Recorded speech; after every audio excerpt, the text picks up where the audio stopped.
Hey everyone, and welcome to This Explainer. Today, we are going to completely flip the script on how you view everyday wealth. I mean, when you think of a millionaire or a billionaire, what image immediately pops into your head? Is it some tech genius in a hoodie, a glamorous Hollywood star, or maybe, a quiet aristocratic family living on this massive, sprawling estate?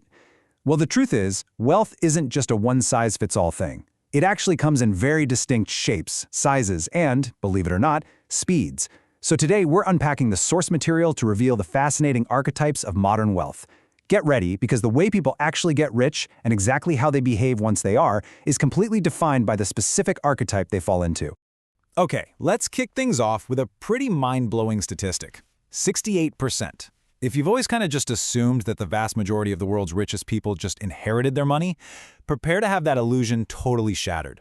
According to the data, roughly 68% of the world's ultra-wealthy today are actually self-made. Think about that. This means that new money has quietly become the dominant type of rich person on the planet. But to really wrap our heads around what new money is, we first have to understand what it isn't. Which brings us to Section 1, Classic Wealth, Old versus New. So this is our first major taxonomy, and the profound difference here is really all about mindset. On one hand, we have old money. These are your historic families, like the Rockefellers, the Vanderbilts, and the Astors in the U.S. Now, they didn't earn their fortune from scratch. They were born into it. And because of that, their entire absolute goal is preservation. They're quiet, they're understated, and they sink their money into things that literally last for centuries. We're talking land, fine art, long-standing businesses. For them, success is strictly measured by what they can pass on to the next generation. But then, on the other hand, you have new money. Think Jeff Bezos or Bill Gates. These are folks who built it all from the ground up in a single lifetime. And new money is, well, it's highly visible. The mega mansions, the luxury cars, the private jets, they are on full display. And the source material points out something really crucial here. This visibility isn't necessarily just arrogance. Often, it's just a very natural, very human reaction to experiencing massive wealth for the absolute first time. All right, moving on to Section 2, the speed of wealth, property patience versus tech speed. Let's talk about the real estate rich. They operate in one of the oldest, most reliable lanes of wealth creation. And their secret weapon? Patience. Pure, unadulterated patience. These individuals think in decades, not just years or quarters. It usually starts pretty small. In decade 1, they might just buy a single property. By decade 2, that rental income starts compounding, and then boom, by decade 3, it has snowballed into this enormous accumulated wealth. The core philosophy here is super simple, but incredibly effective. Land is one of the very few things on Earth that cannot be manufactured or duplicated. And because of this slow, incredibly reliable compounding, real estate consistently ranks as one of the top 3 industries for the world's ultra-wealthy. Now, on the exact opposite end of the speed spectrum, we find the tech rich. This is a very specific, fascinating breed of new money that really only exploded over the last 3 decades. We're talking about the coders, the founders, the engineers.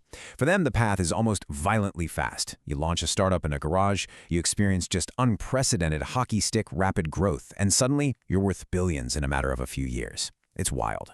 Companies like Google, Facebook, and Amazon created some of the largest fortunes in human history, doing it faster than any oil baron or railroad tycoon ever even dreamed of. But here's the ironic twist. Despite this hyper-speed wealth, the tech-rich often live surprisingly modest lifestyles. They'll wear plain t-shirts, drive totally ordinary cars, all while quietly owning practically everything. Let's shift gears to Section 3, the human brand, celebrities and athletes. So for the celebrity rich, the actors, the musicians, the big entertainers, their income absolutely does not compound slowly. Instead, it arrives in these massive, sudden bursts. We're talking a hit album, a blockbuster movie, or a viral moment that changes everything overnight. But what separates a wealthy celebrity from a broke one? It's captured perfectly in this one brilliant quote. Fame is not the destination, it is the starting capital. The absolute smartest celebrities get this. Look at Rihanna or Jay-Z. Rihanna used her massive fame as a launching pad for her Fenty beauty brand, which actually ended up being worth more than her entire music catalog. They take that sudden burst of attention and leverage it into a lasting, sustainable empire. Now contrast a standard 40-year career of slow, steady accumulation with the athlete rich. These folks operate under this extreme, ticking clock urgency. A pro athlete might only have, 10 to 15 years of peak earning potential before their body just says no more. And that harsh reality forces them to think incredibly strategically. LeBron James is the absolute textbook example of this archetype. Long before he ever thought about retiring, he basically treated his NBA playing career as just a salary, while quietly, methodically building a massive business portfolio on the side. Media ventures, pizza franchises, Spring Hill Entertainment, you name it. And those side businesses, they ultimately made him far wealthier than his basketball contracts ever did. Now we head into Section 4, the markets. Slow compounding versus fast crypto. Over on one side of the market, we have the investor rich. Think Warren Buffett, right? These are people who never actually invented a single product. Instead, they just have an eagle eye for identifying great businesses, and they put their money to work in stocks, bonds, and private equity. What's crazy is that they live so quietly that their wealth is almost entirely invisible early on. It just silently compounds over decades, low volatility, nice and steady, until one day, the numbers get so astronomically huge they're just impossible to ignore. But flip that coin, and we find a totally new archetype, the crypto rich. The crypto rich basically appeared out of thin air, almost overnight. These are very often younger people with absolutely zero traditional financial background. They simply spotted something totally new, like Bitcoin or Ethereum, and took a highly volatile, massive risk that most traditional investors completely scoffed at. What makes this group so incredibly unique compared to the real estate or the investor rich is the timeline. I mean, fortunes that used to take decades of patient waiting were suddenly being minted in just a matter of months. But, and this is a huge but, that extreme speed brings extreme volatility. As the source material makes very clear, these overnight fortunes can literally be lost just as fast as they were made. And finally, we arrive at Section 5, the final twist, inheritors and the quiet rich.